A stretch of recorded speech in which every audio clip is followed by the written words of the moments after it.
আসসালামু আলাইকুম রহমতুল্লাহ। প্রিয় সপ্তম শ্রেণীর শিক্ষার্থী বন্ধুরা, গত ভিডিও ক্লাস পর্যন্ত আমরা মূলত আলোচনা করে শেষ করেছিলাম তোমাদের গণিত পাঠ্য বইয়ের অধ্যায় 2.2.2 যে অনুশীলনীটা ছিল, এই অনুশীলনীটা, এই অনুশীলনীর প্রশ্ন 8 পর্যন্ত আমরা কিন্তু সমাধান করে শেষ করেছিলাম। সো আজকের ভিডিওতে আমরা 9 থেকে 15 পর্যন্ত সবগুলো সমস্যার সমাধান করব। সো বেশি কথা না বাড়িয়ে চলো আমরা আমাদের আলোচনা শুরু করে দিই। তো এই কোয়েশনগুলো আমরা আলোচনা করার জন্য বা সমাধান করার জন্য চলে যাচ্ছি বরাবরের মতো আমরা গাইড থেকে মূলত আমরা সমাধান করব। সো 9 নাম্বার কোয়েশনটা কী বলা হচ্ছে খেয়াল করো। 5 টাকার 8টি আমলকি ক্রয় করছে, মানে 8টি আমলকির দাম হচ্ছে 5 টাকা এবং 5 টাকায় 6টি ধরে বিক্রি করছে, মানে 6টি আমলকির দাম বিক্রয় মূল্য হচ্ছে 5 টাকা। খেয়াল করবা, 8টি আমলকি ক্রয় মূল্য 5 টাকা, 6টি আমলকি বিক্রয় মূল্য 5 টাকা, ঠিক আছে। তাহলে শতকরা লাভ বা ক্ষতি কত হবে? সো আমরা একটির হিসাবে নিয়ে যাব। 8টি আমলকি ক্রয় মূল্য যদি হয় 5 টাকা, একটি ক্রয় মূল্য কত পাইতেছে সেটা বার করলাম, আর একটি আমলকি বিক্রয় মূল্য কত দিচ্ছে সেটা বার করলাম। যেহেতু উপরে দুজনের হর, এই যে দুইটা ভগ্নাংশ রয়েছে এদের মধ্যে খেয়াল করবা, এদের কিন্তু দুজনেরই লব সমান। লব যদি সমান হয় তাহলে আমাদের খেয়াল করতে হবে যার হরটা ছোট সে বড় এবং যার হরটা বড় সে কিন্তু ছোট হবে। সো দেখো এখানে কার হরটা ছোট, এখানে কিন্তু বিক্রয় মূল্য হরটা ছোট, তার মানে বিক্রয় মূল্য বেশি ক্রয় মূল্য অপেক্ষা, তার মানে লাভ হয়েছে। এই যে দেখো লাভ হয়েছে। সো একটি আমলকিতে লাভ কত হচ্ছে আমাদের? একটি আমলকিতে লাভ হচ্ছে 24/5 টাকা। তো খেয়াল করো, একটি আমলকি ক্রয় মূল্য কত? 8/5 টাকা। তাহলে একটি আমলকিতে 8/5 টাকা যে আমরা কিনলাম, এই ক্ষেত্রে খেয়াল করো যে একটি আমলকি কিন্তু আমার লাভ হয়েছিল 24/5 টাকা, ঠিক আছে। তার মানে বলতে পারি 8/5 টাকায় লাভ হচ্ছে 24/5 টাকা। সো এই হিসাব করলে আমরা পাচ্ছি 100 টাকায় লাভ হচ্ছে 33 সমস্ত 3/1 টাকা, ঠিক আছে। তবে লাভ হচ্ছে আমাদের 33 সমস্ত 3/1%। সো এটা আশা করি তোমরা বুঝতে পেরেছ। এবার 10 নম্বর কোয়েশনটা খেয়াল করো। 10 নম্বর কোয়েশনটা কি বলা হয়েছে? একটি গাড়ির বিক্রয় মূল্য গাড়িটির ক্রয় মূল্যের 5/4 অংশের সমান। একটি গাড়ির বিক্রয় মূল্যটা হচ্ছে গাড়ির ক্রয় মূল্য, অর্থাৎ গাড়িটা যত টাকাতে কিনছে তার 5/4 অংশের সমান হচ্ছে ওই গাড়িটার বিক্রয় মূল্য, ঠিক আছে। শতকরা লাভ বা ক্ষতি কত? সো আমরা ধরে নিচ্ছি যে গাড়ির ক্রয় মূল্য হচ্ছে 100 টাকা, সুতরাং গাড়িটির বিক্রয় মূল্য কত হবে? 100 গুণ 100 এর 5/4 অংশ, তার মানে কত? 80 টাকা। এখানে দেখো গাড়িটির ক্রয় মূল্য অপেক্ষা বিক্রয় মূল্য কত? ক্রয় মূল্য অপেক্ষা বিক্রয় মূল্য অপেক্ষা কিন্তু বেশি, তাই না? ক্রয় মূল্য বিক্রয় মূল্য অপেক্ষা বেশি, তার মানে কি লাভ হয়ে ক্ষতি হয়েছে। সো ক্ষতি হচ্ছে আমাদের 20 টাকা। যেহেতু আমরা ধরে নিয়েছিলাম গাড়িটার ক্রয় মূল্য 100 টাকা, তার মানে কিন্তু আমাদের প্রায় শতকরা কিন্তু আমরা বেড়ে গিয়েছে, তার মানে বলতে পারি নির্ণীয় ক্ষতিটা হচ্ছে 20%, ঠিক আছে। 11 নম্বর কোয়েশনটা খেয়াল করো। একটি দ্রব্য 400 টাকায় বিক্রয় করলে যত ক্ষতি হয় 480 টাকায় বিক্রয় করলে তার 3 গুণ লাভ হয়। দ্রব্যটির ক্রয় মূল্য নির্ণয় করো। মনে করি তোমরা ধরে নিবা যে দ্রব্যটার বিক্রয় মূল্যটা হচ্ছে, তুমি ধরে নিচ্ছ যে 400 টাকা যদি বিক্রি করলে আমাদের এক্স টাকা ক্ষতি হচ্ছে, তাহলে ক্রয় মূল্য কত হবে? বিক্রয় মূল্য যদি 400 টাকা হয়, তার সাথে আমরা যদি 1 টাকা ক্ষতি হয়, তার মানে কি আমরা যদি বিক্রয় মূল্যের সাথে 1 টাকা যোগ করে দিই তাহলে কিন্তু আমরা ক্রয় মূল্যটা পেয়ে যাচ্ছি। তো ক্রয় মূল্য কত? 400 যোগ এক্স টাকা, এবং 480 টাকায় বিক্রয় করলে 3x টাকা লাভ হয়, বা মানে আমাদের ক্ষতির 3 গুণ লাভ হয়। তার মানে ক্রয় মূল্যটা হচ্ছে কত? ক্রয় মূল্যটা হবে আমাদের 480 মাইনাস 3x। তো এটা আশা করি তোমরা বুঝতে পেরেছো। প্রশ্ন মতে দেখো 400 যোগ এক্স ইকুয়াল হবে 480 মাইনাস 3x। এর মানে আমরা যদি হিসাব নিকাশ করি তাহলে কিন্তু পাচ্ছি হচ্ছে 20।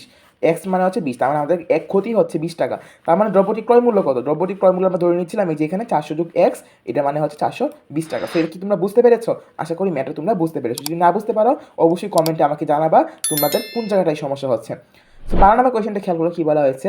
একটি গড়ি 625 টাকায় বিক্রয় করলে 10% ক্ষতি হয়, কত টাকায় বিক্রয় করলে 10% লাভ হবে? সো মনে করি গড়িটির ক্রয় মূল্য আমরা 100 টাকা, ঠিক আছে। তো 10% ক্ষতিতে বিক্রয় মূল্য কত হবে?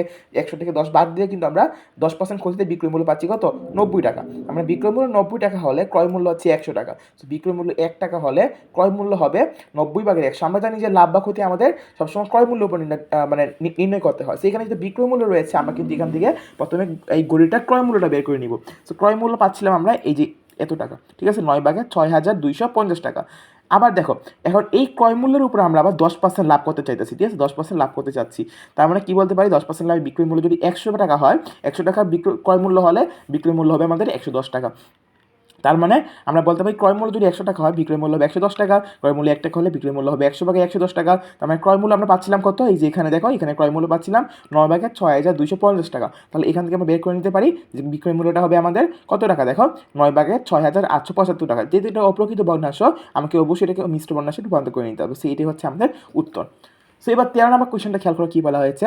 মাইশা প্রতি মিটার 20 টাকা দরে 15 মিটার লাল ফিতা ক্রয় করে, মানে 1 মিটারের দাম 20 টাকা করে তিনি মানে 15 মিটার তিনি ফিতা কিনেছেন, লাল ফিতা কিনেছেন। ব্যাটের হার 4 টাকা, মানে প্রতি 100 টাকার জন্য তাকে 4 টাকা করে সরকারকে ব্যাট দিতে হবে। সে দোকানিকে 500 টাকার একটি নোট দিল, দোকানি থেকে কত টাকা ফেরত দিলেন। সো ফার্স্টে দেখবো তিনি আসলে বা মাইশা আসলে মানে কত টাকার জিনিস বা পণ্য কিনেছে। সো 1 মিটার লাল ফিতার ক্রয় মূল্য 20 টাকা, তা 15 মিটার লাল ফিতার ক্রয় মূল্য হচ্ছে 300 টাকা। 300 টাকার উপর ব্যাট কত আসতেছে দেখো, 100 টাকার জন্য 4 টাকা ব্যাট, তার মানে 300 টাকার জন্য ব্যাট আসতেছে আমাদের 12 টাকা। তা মাইশা ফিতে বাবদ দোকানিকে দিবে কত, 300 যোগ 12 টাকা। 300 টাকা তো তার সে মানে পণ্যের মূল্য কিনেছে, 12 টাকা তার ব্যাট দিতে হবে, তাহলে 312 টাকা হচ্ছে। তার মানে দোকানি থেকে ফেরত দেবে কত, তিনি মাইশা কিন্তু দোকানিকে দিয়েছিলেন 500 টাকা, তার মানে দোকানি থেকে ফেরত দেবে হচ্ছে 500 মাইনাস 312 বা 188 টাকা। ঠিক আছে, এটা আশা করি তোমরা বুঝতে পেরেছো এই মাঠটা। 14 নম্বর কোয়েশ্চেনটা কী বলা হয়েছে, মিস্টার রায় একজন সরকারি কর্মকর্তা, তিনি তীর্থস্থান পরিদর্শনের জন্য ভারতে যাবেন। যদি বাংলাদেশি 1 টাকা সমান ভারতীয় 0.63 রুপি হয়, তবে ভারতীয় 3000 রুপির জন্য বাংলাদেশে কত টাকা হবে। সো যেটা আমাদের বার করতে হবে সেটা আমাদের ডান পাশে রাখতে হবে। সো 0.63 রুপি সমান হচ্ছে 1 টাকা, 1 রুপি সমান 1/0 0.63। এটা কি তোমরা যদি ঐকিক নিয়মে করো তাহলে বাচ্চা 3000 রুপি সমান হচ্ছে 4761.90 টাকা। ঠিক আছে, তো এটাই হচ্ছে উত্তর। 15 নম্বর কোয়েশ্চেনটা কি বলা হয়েছে, নীলিমা একজন একজন চাকরিজীবী, তার মাসিক মূল বেতন 22,250 টাকা, বার্ষিক মোট আয়ের প্রথম 2,50,000 টাকার আয়কর হচ্ছে আমাদের 0 টাকা। পরবর্তী টাকার উপর আয়করের হার 10 টাকা হলে নীলিমা কর বাবদ কত টাকা পরিশোধ করেন। তো ফার্স্টে দেখবো আমরা নীলিমার আয় কত।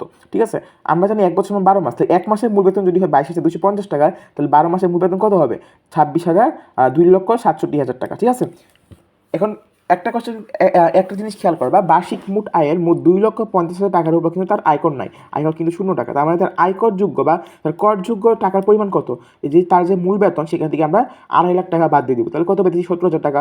এখন দেখো ব্যাটের হার কত, আয়করের হার কত, 10 টাকা। আমরা বলতে পারি 100 টাকায় কর পরিশোধ করতে হবে 10 টাকা, 1 টাকায় করতে হবে 100 টাকা, 17,000 টাকায় করতে হবে তার 1700 টাকা। সো এটাই হচ্ছে আমাদের উত্তর। সো আশা করি ভিডিওটি তোমাদের কাছে হেল্পফুল হবে, যদি হেল্পফুল হয় তাহলে অবশ্যই আমাদের চ্যানেলটিকে সাবস্ক্রাইব করে দিবে এবং ভিডিওটিতে লাইক করতে ভুলবে না। তো আজকের মতো ভিডিও আমরা এখানে শেষ করছি, দেখা হবে নেক্সট ভিডিওতে। ততক্ষণ সে ভালো থাকবা, সুস্থ থাকবা, আল্লাহ হাফেজ।